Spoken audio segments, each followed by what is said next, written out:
اب ہم تذکرہ کریں گے اسلام میں خواتین کے معاشی حقوق. اسلام نے خواتین کو معاشی حقوق مغربی ممالک سے کم 1300 سال پہلے دیے. اسلام میں 1400 سال پہلے بالغ عورت کو حق ہوتا ہے کہ وہ اپنی جائیداد بیچے یا خریدے بنا کسی کو پوچھ کے. مغرب ممالک میں سب سے پہلے انگلینڈ میں 1870 میں ایک شادی شدہ عورت کو حق دیا گیا تھا زمین خریدنے کو یا بیچنے کے لیے، جائیداد خریدنے کے لیے یا بیچنے کے لیے بنا اپنے شوہر سے پوچھے ہوئے. اس کا نام تھا میرڈ وومنز پراپرٹی ایکٹ، اور اس کو تبدیل کیا گیا تھا 1882 میں اینڈ 1887 میں. سب سے پہلی بار اسلام نے یہ حق عورت کو مغربی ملک سے 1300 سال پہلے دیے. اسلام میں عورت نوکری کر سکتی ہے وہ جو شریعت اسے اجازت دیتی ہے. کوئی بھی قرآن میں آیت نہیں ہے یا صحیح حدیث نہیں ہے جو حلال کام کرنے سے عورت کو روکتی ہے، لیکن اسے اپنے حجاب کو مینٹین کرنا چاہیے. حجاب کو اختیار کرتے ہوئے اگر نوکری کرنا چاہے تو کر سکتی ہے. اگر ایسا کوئی کام ہے جو اسے حجاب کرنے سے روکتا ہے تو وہ نوکری، وہ کام صحیح نہیں، وہ ان اسلامک ہے، غیر اسلامک ہے. وہ کام جو جسم کی نمائش کرتا ہے، مثال کے طور پہ ڈانسنگ، فلم ایکٹنگ، ماڈلنگ، یہ سارے کام حرام ہیں. بہت سے کام جو مرد کے لیے حرام ہے وہ عورت کے لیے بھی حرام ہے. مثال کے طور پہ شراب خانہ میں کام کرنا، جوئے کے اڈے میں کام کرنا، غیر اسلامک کام کرنا، یہ سارے کام دونوں کے لیے حرام ہے، مرد کے لیے بھی عورت کے لیے بھی. اور عورت گھر میں سلائی کر سکتی ہے، پوٹری برتن بنا سکتی ہے، آفسوں میں کام کر سکتی جہاں علیحدہ انتظام ہے مرد اور خواتین کے لیے. Islam does not agree with intermingling of sexes. وہ کام جس میں مرد اور عورت گھل مل کے کام کرے یہ کام صحیح نہیں. عورت تجارت بھی کر سکتی ہے، لیکن اگر نامحرم کے ساتھ کوئی چیز ہے تو محرم کے ذریعے کرے، والد کے ذریعے، بھائی کے ذریعے، شوہر کے ذریعے یا بیٹے کے ذریعے. اگر ہم صحیح اسلامک معاشرہ چاہتے ہیں تو کچھ خواتین کو ٹیچر بنانا ہمارے لیے ضروری ہے، نرس بنانا ضروری ہے، ڈاکٹر بنانا ضروری ہے. اگر میں چاہتا ہوں کہ میری بیوی حجاب کرے، میری والدہ حجاب کرے، تو ہمیں دیکھنا چاہیے کہ کچھ خواتین ہمارے معاشرے میں کم از کم نرس بنے، کم از کم ڈاکٹر بنے، گائنیکولوجسٹ بنے. لیکن اسلام میں خواتین معاشی طور سے بڑے ذمہ ہیں، ان کے اوپر کوئی فائنینشیل obligation نہیں ہے. فائنینشیل obligation اسلام میں، معاشی ذمہ داری اسلام میں مرد کی ہے. عورت کے شادی کے پہلے اس کے والد اور اس کے بھائی کی ذمہ داری ہے، اور عورت کے شادی کے بعد اس کے شوہر کی اور اس کے بیٹی کی ذمہ داری ہے کہ وہ سارا معاشی خرچہ، فائنینشیل obligation جو عورت کا ہے وہ مرد اٹھائے، چاہے وہ روٹی کپڑا یا مکان ہو، چاہے کھانے کے لیے ہو، پہننے کے لیے ہو یا رہنے کے لیے ہو. یہ ساری معاشی ذمہ داری مرد کی ہے. عورت کو زندگی بسر کرنے کے لیے کام کرنے کی کوئی بھی ضرورت نہیں. اگر وہ خود چاہتی ہے کہ میں ہاتھ بٹاؤں اور کوئی کام کروں تو وہ کر سکتی ہے، لیکن کوئی بھی اس سے زبردستی نہیں کر سکتا، کوئی بھی اس سے زبردستی نہیں کر سکتا. اور اگر وہ عورت کوئی کام کرتی ہے، جو بھی وہ کماتی ہے وہ اس کی دولت ہے، وہ چاہے تو ایک پیسہ بھی اپنے پہ نہیں خرچہ کریں گی تو بھی صحیح ہے. اگر وہ چاہے تو 1 روپیہ بھی اپنے فیملی، اپنے خاندان پہ خرچہ نہیں کریں گی تو بھی صحیح ہے. چاہے تو کر سکتی ہے، کیونکہ اگر عورت جو پیسہ کماتی ہے وہ سارا پیسہ اس کا ہوتا ہے. فیملی کو چلانے کی ذمہ داری ہے مرد کی. اسلام میں چاہے بیوی غریب ہو یا امیر ہو، چاہے شوہر غریب یا امیر ہو، وہ شوہر کی ذمہ داری ہے کہ معاشی خرچہ، سارا فائنینشیل خرچہ گھر کا وہ اٹھائے. اگر عورت چاہے تو کام کر سکتی ہے، لیکن اس سے کوئی زبردستی نہیں کر سکتا۔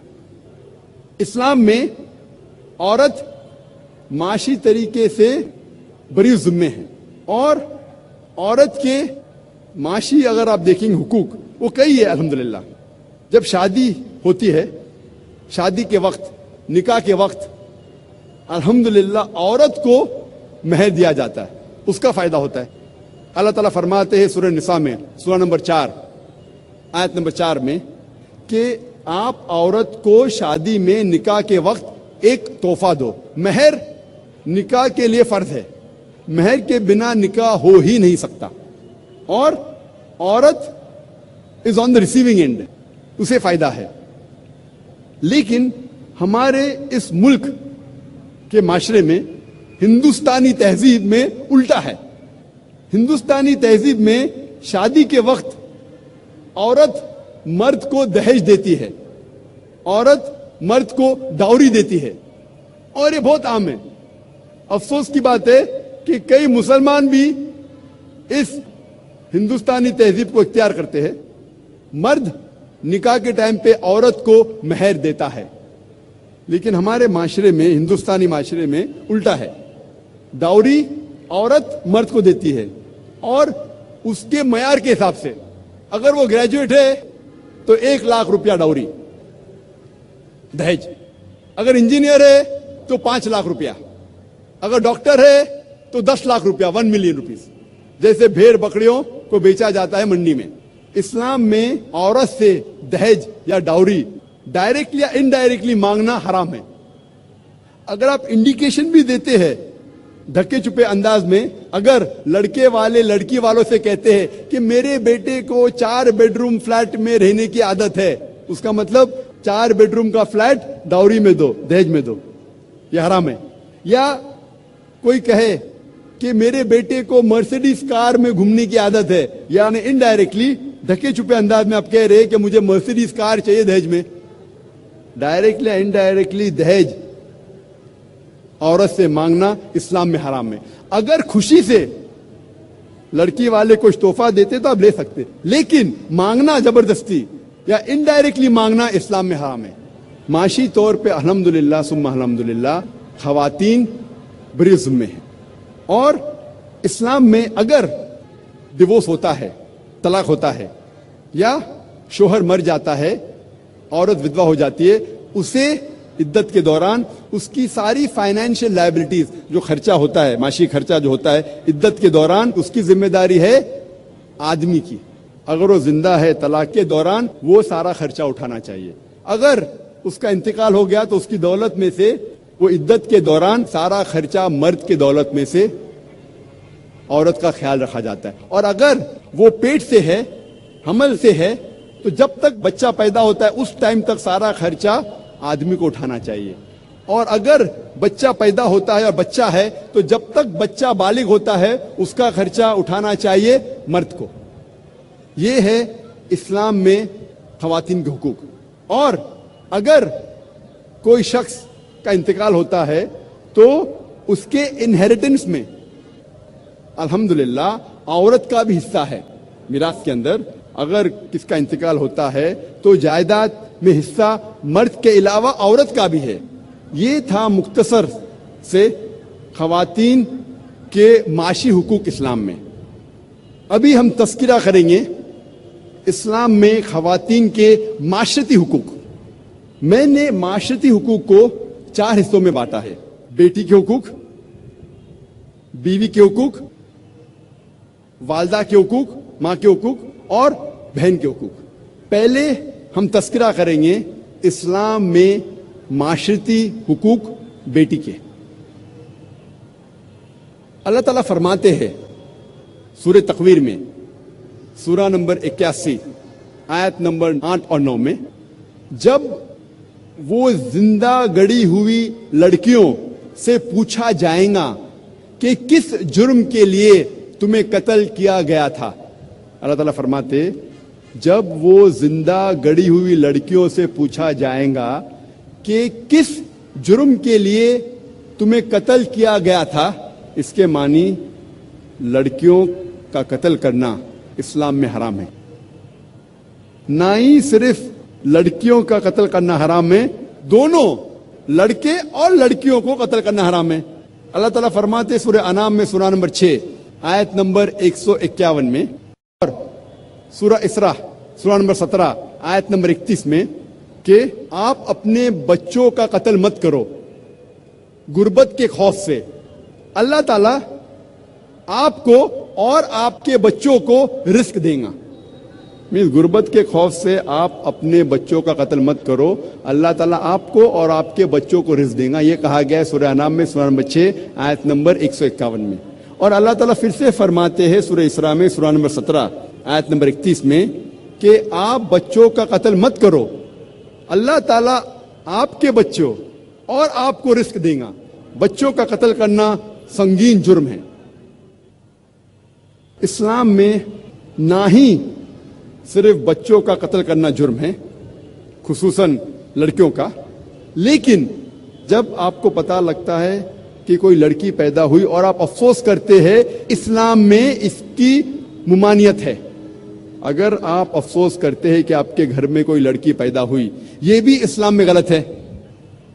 اللہ تعالیٰ فرماتے سورہ نحل میں سورہ نمبر 16 آیت نمبر 58 اور 59 میں، جب کوئی شخص کو خوشخبری ملتی ہے کہ اس کے گھر میں ایک لڑکی پیدا ہوئی اور اس کا منہ چھوٹا ہو جاتا ہے، اسے افسوس ہوتا ہے، وہ اپنا چہرہ باقی لوگ سے چھپاتا ہے اور سوچنے لگتا ہے کیا میں اس لڑکی کو ذلت کی زندگی جینے دوں یا اسے زندہ دفن کروں. کتنی گھنونی سوچ ہے. تو صرف افسوس کرنا کہ ایک لڑکی آپ کے گھر میں پیدا ہوئی، یہ بھی اسلام میں ایک جرم ہے، اس کی ممانعت ہے. اور اللہ کے رسول محمد صلی اللہ علیہ وسلم فرماتے ہیں، صحیح حدیث ہے احمد بن حنبل کی، جلد نمبر 1 حدیث نمبر 2104 میں اللہ کے رسول فرماتے ہیں، اگر کوئی بھی شخص اپنے 2 بیٹیوں کو اچھے طریقے سے پرورش کرتا ہے جب تک وہ بالغ ہو جاتی ہے، تو آخرت کے دن میں وہ شخص میرے اتنے قریب رہیں گا. اور 2 انگلی اپنے ایسا کرتے اتنے قریب. اور ایک حدیث ہے جو ابن ماجہ کی ہے، جہاں اللہ کے رسول فرماتے کہ کوئی بھی شخص اگر 2 لڑکیوں کی پرورش کرتا ہے، ان کے ساتھ اچھا حسن سلوک کرتا ہے، تو انشاءاللہ وہ جنت میں جائیں گے. اللہ کے رسول نے صرف کہا نہیں کہ لڑکیوں اور لڑکوں کو اچھے طریقے سے پرورش کرنا چاہیے، انہوں نے ایک زندہ مثال پیش کی.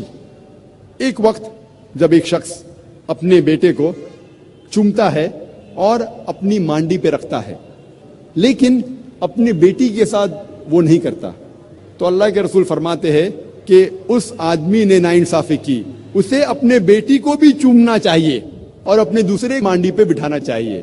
یہ فرض ہے آپ کا. وآخر دعوانا الحمدللہ رب العالمین.